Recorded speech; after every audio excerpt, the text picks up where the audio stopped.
viewers, welcome to Science TV. And here we have me, your host, Ruth Wairimu, and I have my sign language interpreter voicing, Asta Kendi. And today, you're joining us here on my show, which is the Classroom Show, where we're going to be communicating and talking about education, where we want to make sure, as our viewers, you get to understand and get to learn some few things. And we're going to learn this from our guest who has joined us today. His name is Werangai, and I really thank him for accepting this interview today. And I will allow him now to introduce himself, to tell us his name, for us to know him. Please communicate to our viewers.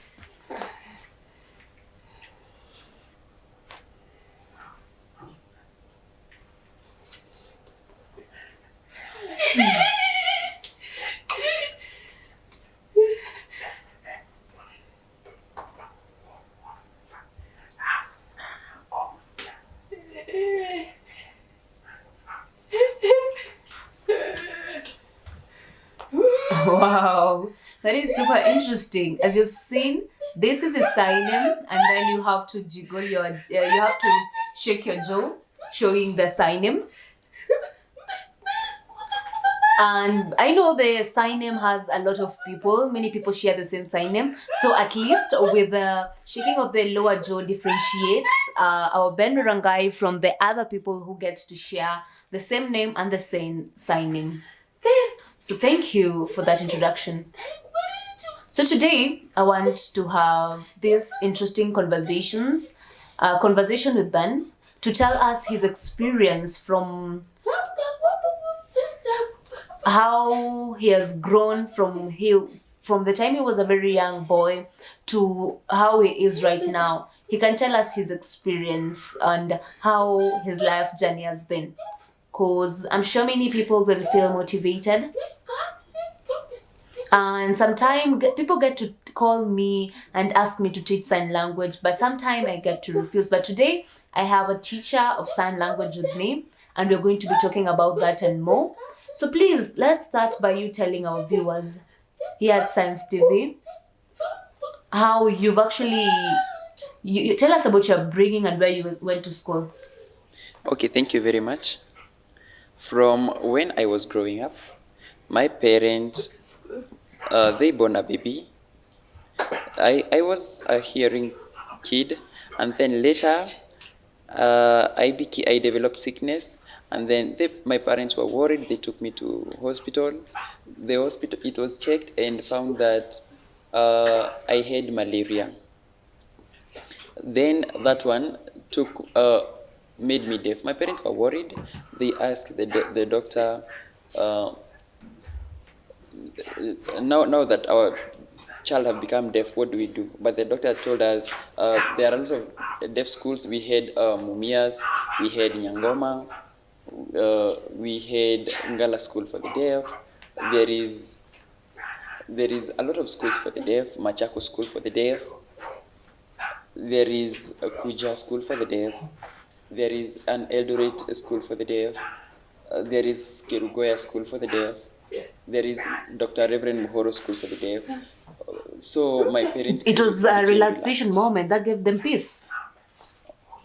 So the neighbors were gossiping that the baby have become deaf, and how has that happened. So my parents were just, enduring the pain. When I grew up, I joined a school, and then fast forward, I moved to Kapsabet School for the Deaf, and then my father thought the school is really expensive, so they moved me to Mombasa School for the Deaf, and then I finished class 8, and then I moved back to Nyangoma School for the Deaf. That is where I learned a vocation about vocation training I learned vocation training, and then I came back to Nairobi. So I wanted to look for work, but people were wondering, this is a deaf person, and how can we give him more. But I am a deaf person.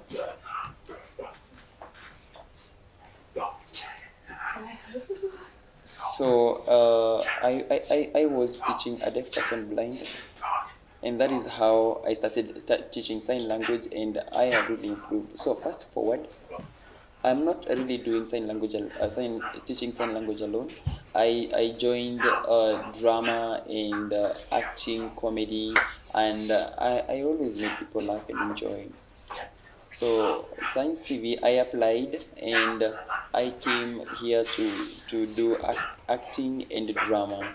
So I thank God. I'm a deaf person and an actor, and I'm really proud of being that. And I'm really thanking Wow, God for that. interesting. As you've seen, our viewers, how the journey has been. It has been a beautiful journey, and I really feel so nice about that. So you've really heard that he went to various schools as he was growing up, and he never gave up. And he's told us about the different schools that are there for the deaf people. So please, if you're a parent and you feel disappointed or you feel down, please remember we have the opportunities in the school which can be able to help our children. Communicating is very, very easy. So parents, don't ignore and let your child stay down. Don't oppress them. No, parents can actually try and when a parent is actually mouthing, it's hard for the child to understand. It's better they go to a school where they are deaf people, they are happy in school, they get to connect to one another, they learn from one another, and that's super nice. So, as you've also heard from how Ben had when he was growing up, I want to know how he got to learn sign language. Okay, honestly, my parents they didn't know how to sign, so they taught me using word of mouth and trying to lip read. So my parents were forcing me to try and voice something. So if it's about teaching me about knife and about cup, they try to really force me to lip read. I tried and I have practiced, and ugali. So I was just trying to to lip read that, and again milk, milk, milk. So they tried, but I wasn't really improving. I was just doing that only one word. So naive, cup, but my mouthing was really good, but the voicing was very broken. So my parents knew if another so I used to lip read, but my voice was very mismatching with whatever it was coming out from my mouth because I couldn't hear. So if it is a knife that was easy. If it is home, so I had to practice, and so but I cannot really speak fluent and really talk very fluent. But if I if I do it very slowly, you can understand. So my parents and my family really understand my lip reading, and that makes me happy. Wow, interesting. I'm so happy to see that. And I'm so happy and glad to hear that you got to try to learn mouthing, and that is something your parents tried to teach you. That is super nice when when they were teaching you all these things from bread to other things. I really want to congratulate the parents because they did understand you so well. And I'm really proud that they made sure you were able to communicate and not stay aside bored like helpless. They really tried their best to help you to be able to communicate with the parents and have a good relationship. So now I have another question for you, Ben. Please tell us, who taught you sign language, deaf or hearing person? The school, that is the very basic things that we learned from school. So previously there were no ABCD. They were so it was like A, you put it on A, that was is M, home. So that was an American Sign Language, so that they can. So they brought in American Sign Language, so and try to integrate it to Kenyan, so that we can really understand and make it easy for us to communicate. Like ABCD. That was really nice and amazing because it was simple and lenient for us to learn. So when you you close school, you go home, and then come back, and then you start again teaching ABCD. So that is how we got to understand and got to learn the ABCD. So the ABCD was I was teaching my mom ABCD. I sign and then I make sure I write it. So that is how my family were very Wow. happy, and that is how I learned my ABCD. I also want to encourage our viewers and tell them that sign language is quite different. If there is, it's cultural. American Sign Language is different, and sign language varies depending on the country. And as you've heard, someone from USA came and taught our kids here in Kenya, and they were so glad that they got to learn. And once they're able to get the language ABC, and then everything was okay. You went home, you're teaching your mother, it's hard for them to understand, then you go back to school. When you go back home for the holidays, you try to see if your mother had forgot and can't remember what you taught them. They had already forgotten. It was quite challenging because our parents sometimes get to be busy and they get to forget the language. But once you teach them by explaining, it becomes easier for them to know it. So we have hearing people who are interpreters who came and they learned sign language from ABC. And once they understood the language, it became so interesting and sweet. So please, Ben, tell us. And I want us now to put aside your upbringing. Please tell us now your experience on teaching people sign language, because you're calling hearing people, and Ben Werangai is you're responsible for teaching them sign language. How does it get to happen? Maybe you've gone to an event, maybe you've met a hearing person who's really motivated to learn. How do you get to bring them? And how do you get to convince them to come and learn sign language? So please, I want our guest Ben to explain to us how that experience has been. Thank you very much for that question. I teach sign language because it is important. We teach it on Facebook. We make a comedy video and then we post it. And we teach sign language in general, just like a school, the way the school teaches. There is a Saint Joseph and Catholic Church that calls me to teach people sign language. They gather people around so that I can teach them.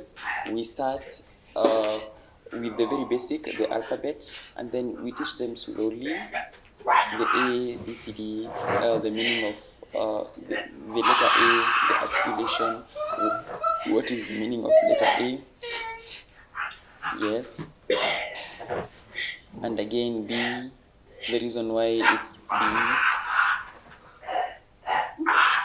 yes, that is the reason of B, and then the letter C, and then the letter D. So do we use a big D or a small D? But we mix them. So the days of the week: Monday, Tuesday, Wednesday, Thursday, Friday, Saturday, Sunday. Yeah, and that is what I teach. And people are very happy and they're very motivated to learn. So I cannot voice, but I can try to lip read and also make them learn the facial expression. Not really. The sign has to really merge with facial expression, like Monday, Tuesday, Wednesday, or Thursday, or Friday, or Saturday, or Sunday. Yeah, and it makes them happy. And the facial expression, they have to really integrate them so that they can really bring out a sign. But if it's only like on Monday, just look at me, just talk to me, Monday, that one will be impossible for them to learn. You have to really add visual expression so that you can really make a class that is very lively and happy. Where we have sign language, then it makes people happy. Why? Because hearing people get to learn and they get to be educated on how to communicate with the deaf and join the deaf community. Because sign language, you have to use your hands to communicate, and you're showing that it is possible. Hearing people tend to sit down and they're able to voice and they're able to communicate. But for sign language, we have to use our hands to communicate. Ben has also explained to us how to pronounce A, B, C, D, and the reason why they're signed that way. That is so nice and that's so interesting. Meaning, if our viewer, you feeling that you're ready to learn sign language, please come and join us. And even teach your children on how to communicate from a very young age. And then once they grow, they become perfect. You can tell them to stay. And that will make them really happy. You can actually send them to the shop to go and bring some sugar and other things just because communication is easy. Please, anytime you see Ben, you have to inform your friends about this teacher of sign language. And he's also told us how facial expressions are so important when communicating because that makes everything easy. And once you've got it and you've learned the language, then it becomes so easy. Now, Ben, I have another question. How are you able to, some people try and teach, they sign twice and twice and twice. How do you get to that? Honestly, when I teach, like on Monday and Tuesday, you have to really repeat, like this is Monday, and repeat again and again and make them understand. And then you have to repeat and make them understand so that they can learn and really memorize well. If it is you only do once, then they can easily forget it. But you have to really insist and make them learn and make them practice, so that and make them really repeat so that they can really understand and remember. It can be really easy for them to remember, like on Monday, Tuesday, on Wednesday, make the class interesting and very lively. And he has actually explained to us why you get to repeat twice, to make sure as someone who's watching or understanding, they get to find it easily. Because we also have our body parts which are in two, our legs, our hands. That makes it so easy for us. So it's the same case with sign language. One, repeating doesn't make it tiresome. It makes it easy for anyone learning to understand faster. Now, another question to Ben is, how have you been able to grow in this business of teaching sign language? And how do you cope around it here at Science TV? From teaching sign language to being a sports news, to doing sign out loud, to doing all these things. How do you feel and how do you get all this? Because you've said sometimes people get to call you for these jobs, and if you're busy, how do you go about it? Because sometimes they get to ask for Ben Werangai, but Ben Werangai is not really there.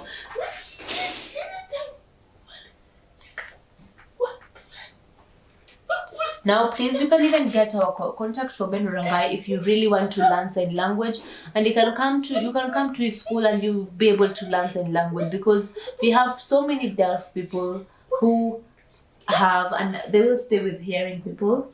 And when you get to stay with children, you get to learn and you get to teach a lot as you grow yourself. How was it for you? Do you walk up to deaf people, or do you walk up to people who don't understand sign language and you walk up to them saying, because maybe you feel like the deaf, they deserve this? What is your perspective? And remember, this is Ben Werangai, and you have to jiggle your lower jaw for us to understand that this is the Ben we're talking about. And now we're going to take a short break and we'll be back with more.